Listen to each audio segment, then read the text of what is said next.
As the clock ruthlessly ticks down to the fragile April 22nd ceasefire deadline between the United States and Iran, twin bombings have just ripped through the heart of Tehran, while American aircraft carriers loom over the Persian Gulf like a ticking time bomb.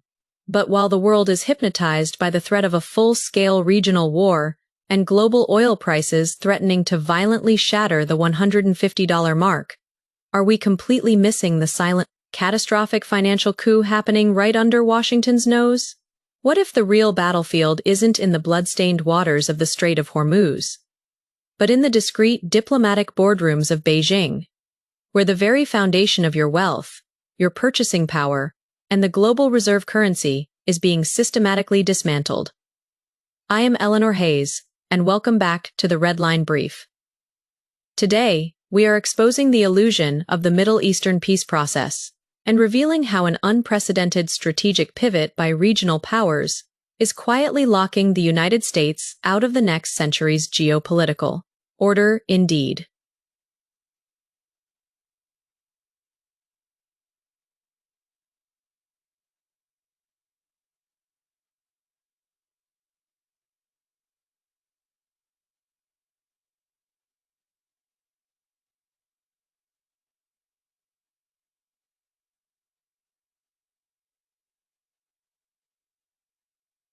Right on cue, as the diplomatic sandglass empties, the center of Tehran was jolted by twin bombings.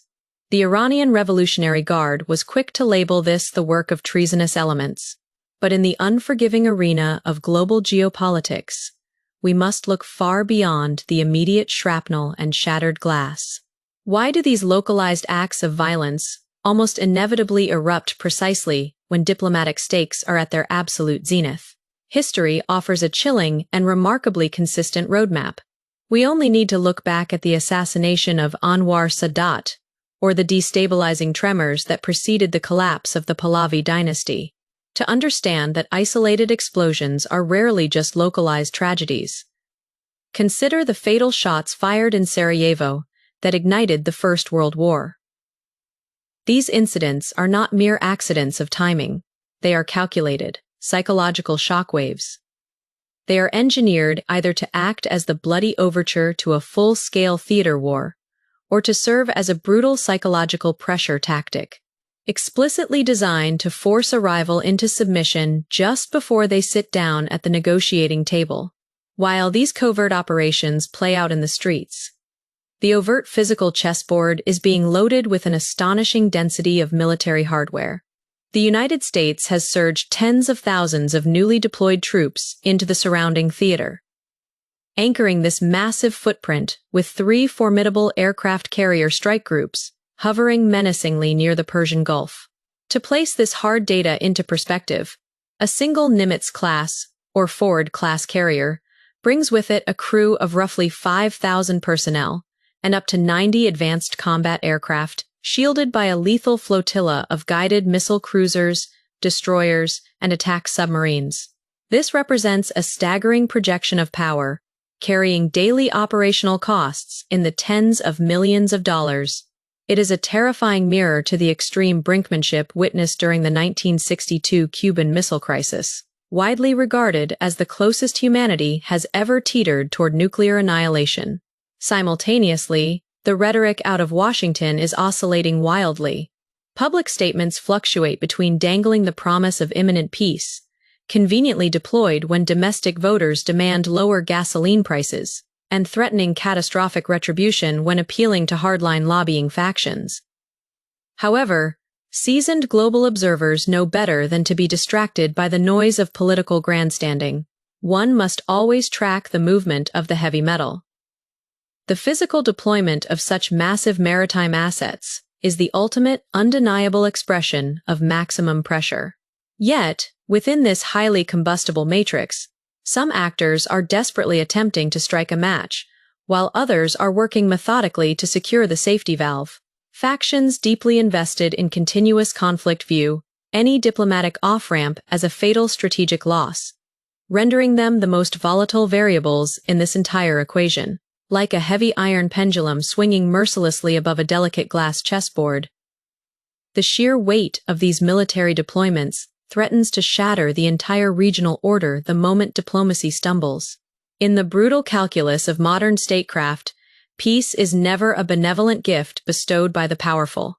It is an agonizing compromise extracted directly from the terrifying precipice of mutual destruction.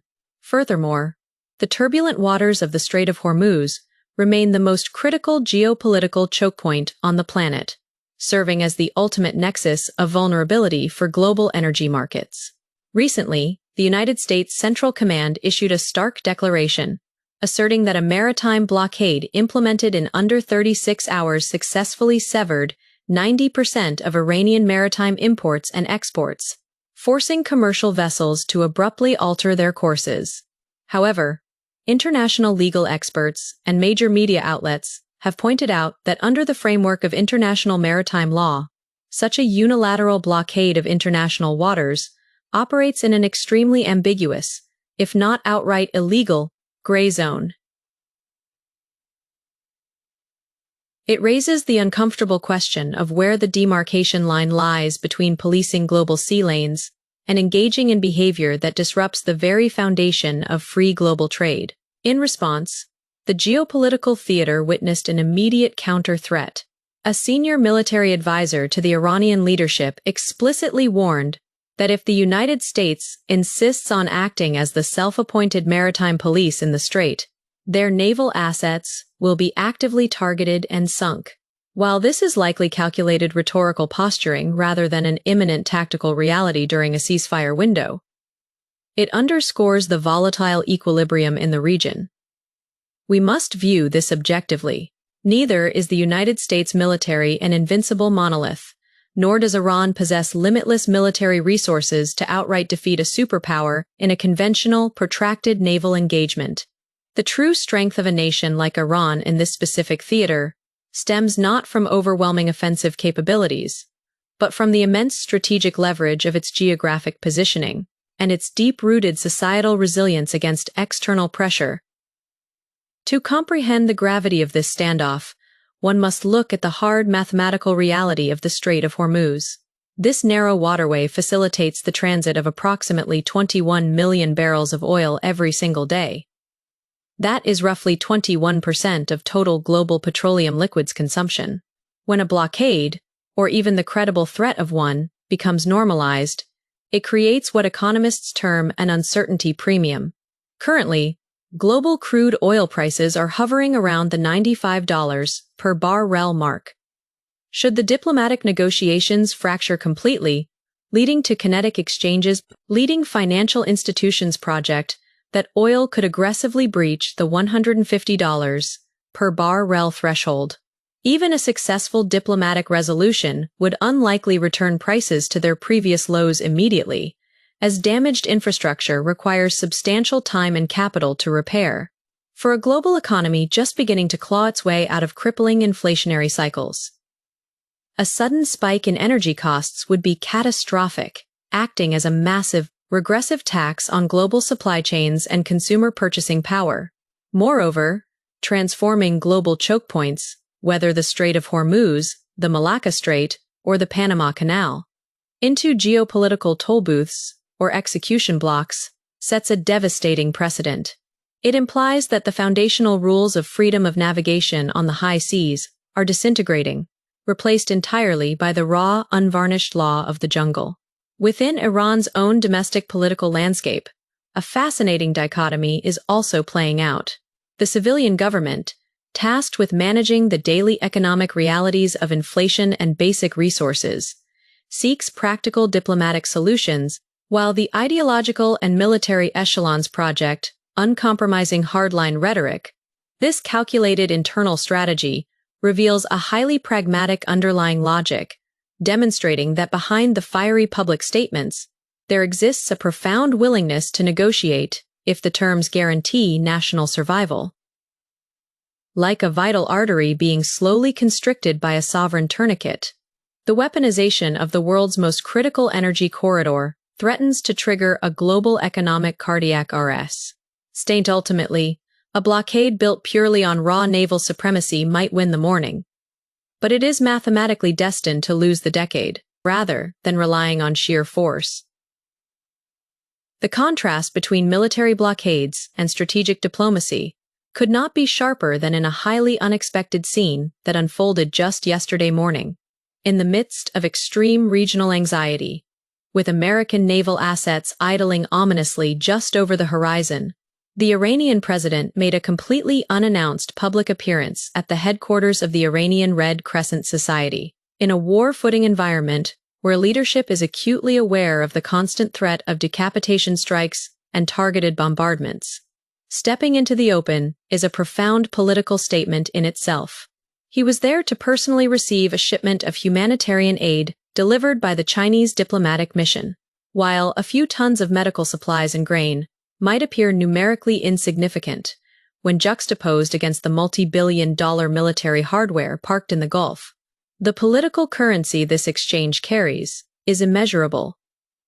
Standing before the cameras, the Iranian president delivered a carefully calibrated message, expressing direct gratitude to China for standing against oppression and injustice. He explicitly articulated a core strategic narrative prevalent in Tehran right now: the belief that Washington views Beijing as the ultimate primary adversary, and that neutralizing Iran is merely a tactical stepping stone.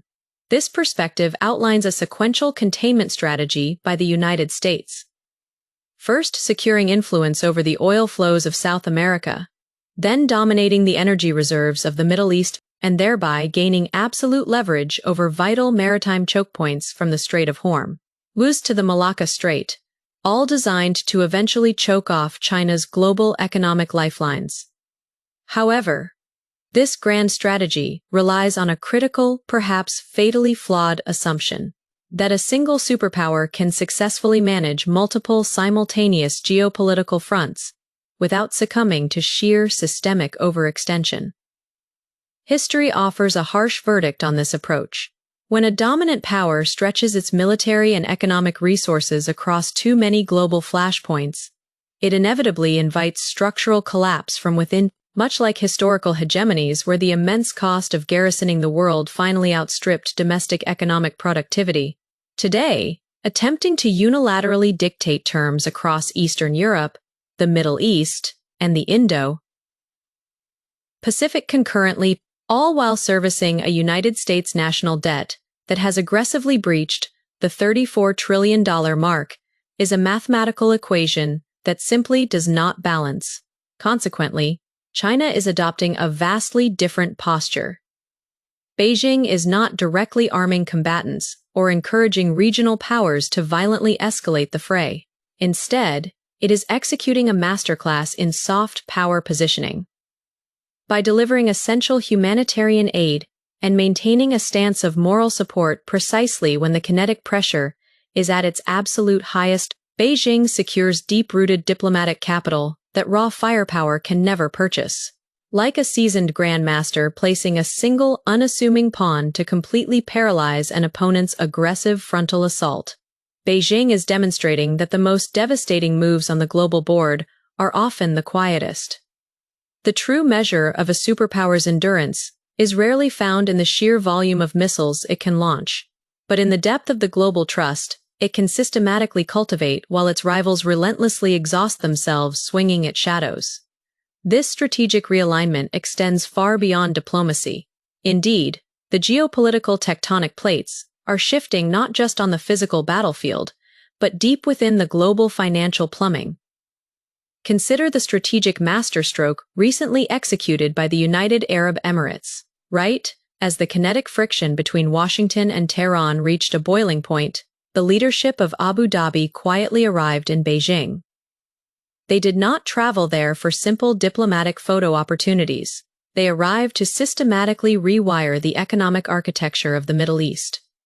The result was the signing of 24 comprehensive bilateral agreements. To the untrained eye, these might appear as standard trade memorandums, but make no mistake. Practically every single clause is a calculated hedge against the weaponization of the United States dollar.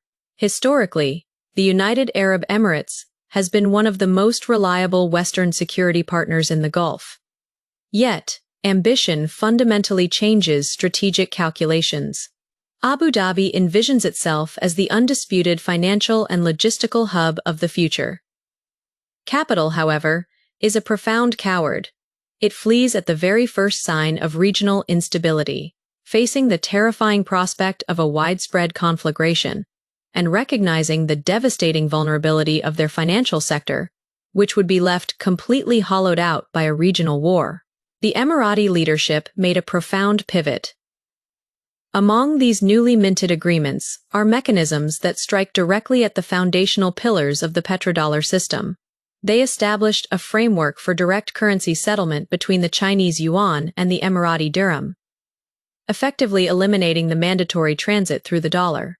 Furthermore, they initiated direct linkages for cross-border payment systems, enabling instantaneous clearing that entirely bypasses the Western-controlled SWIFT network. Most crucially, they laid the explicit groundwork for the normalized settlement of petroleum trades in yuan. Let us anchor this shift in hard financial data. Bilateral trade between the United Arab Emirates and China is rapidly approaching the $100 billion mark annually. When a trade volume of that immense magnitude begins migrating away from dollar-denominated clearinghouses, it generates a profound macroeconomic shockwave. This is not about completely replacing the reserve currency overnight. That remains a mathematically improbable feat in the immediate short term. Rather, it is a deliberate, methodical process of quantitative accumulation that will inevitably trigger a qualitative paradigm shift in the global financial order. Why would a traditional ally take such a brazen step? The answer lies in the chilling precedent set by recent financial warfare. When Western powers unilaterally froze roughly $300 billion of Russian sovereign reserves and wielded the lethal cudgel of secondary sanctions, a shockwave of stark realization ripped through every royal court and central bank in the global south. If the national wealth of a major power can be erased from the global ledger with a single executive order, absolutely no one is truly safe. The Gulf monarchies recognized instantly that their immense sovereign wealth could easily become a fatal liability if they ever fell out of favor with Washington. Therefore, this new financial corridor is not merely an economic partnership. It is an existential insurance policy. If the Strait of Hormuz is genuinely blockaded, or if secondary sanctions sever the Middle East from Western capital markets, this alternative financial architecture ensures baseline survival. Through this closed-loop settlement system, Middle Eastern energy can continue to flow eastward, seamlessly exchanged for the vital Chinese industrial goods, infrastructure, and technology necessary to keep their nations functioning, all without requiring a single permission slip from Wall Street. The Emirates played this hand with remarkable foresight, and Beijing received it with characteristic steadiness, building upon years of quiet, steady financial groundwork. Like constructing a sophisticated subterranean aqueduct, while the surface is completely engulfed in a devastating firestorm. This alternative financial infrastructure guarantees that the lifeblood of commerce will continue to flow even if the traditional reservoirs are poisoned by sanctions. Ultimately, the true architects of the incoming multipolar reality are not the generals repositioning aircraft carriers, but the central bankers quietly rewriting the source code of global wealth. Yet, while Washington fixates on the crude metrics of naval tonnage and maximum pressure, the traditional architectural pillars of its global alliance network are quietly fracturing. In a revelation that would have been utterly unthinkable just a decade ago, diplomatic intelligence suggests that major European powers, specifically France and the United Kingdom, are actively drafting confidential contingency frameworks designed to secure navigation through the Strait of Hormuz, while explicitly excluding the United States from the operational chain of command. This is a profound structural rupture. European capitals have awakened to a stark reality. Subjugating their strategic maritime interests to American military directives essentially transforms them into active belligerents in a conflict they desperately wish to avoid. By attempting to unilaterally enforce a blockade, Washington is not projecting strength. It is actively gambling with the energy security of the entire European continent. Simultaneously, the center of gravity for genuine diplomatic mediation has decidedly shifted toward the global south, with Pakistan emerging as a surprisingly pivotal architect of regional stability. The Pakistani civilian and military leadership has engaged in relentless shuttle diplomacy, culminating in high-level delegations arriving in Tehran. This is not mere diplomatic posturing by a peripheral state. Pakistan serves as the vital geographic and strategic nexus connecting the Middle East to Beijing. They operate with the immense underlying confidence provided by the China-Pakistan Economic Corridor and tens of billions of dollars in bilateral defense agreements. When Islamabad speaks in Tehran today, it effectively projects the unified diplomatic weight of a broader emerging Eurasian coalition, sharply contrasting with the isolated, militarized ultimatums emanating from Western capitals. To understand this shifting dynamic, one must apply the lens of structural realism in international relations. As eminent scholars of great power politics have long diagnosed, when a dominant hegemonic power perceives a terminal threat to its unipolar status, its instinctual response is a surge of extreme, almost irrational aggression. However, the deployment of aircraft carriers and the weaponization of maritime blockades are subject to a brutal law of diminishing marginal returns. You can park an armada off the coast of a geopolitical rival, and you can inflict crushing financial sanctions. But if the adversary simply absorbs the pressure without capitulating, the bluff is spectacularly called. What remains is a paralyzing strategic void. A nation already staggering under the crushing weight of a national debt approaching $40 trillion simply cannot afford to ignite a multi-front, systemic global war. The mathematical reality of their financial exhaustion fundamentally neutralizes their kinetic threats.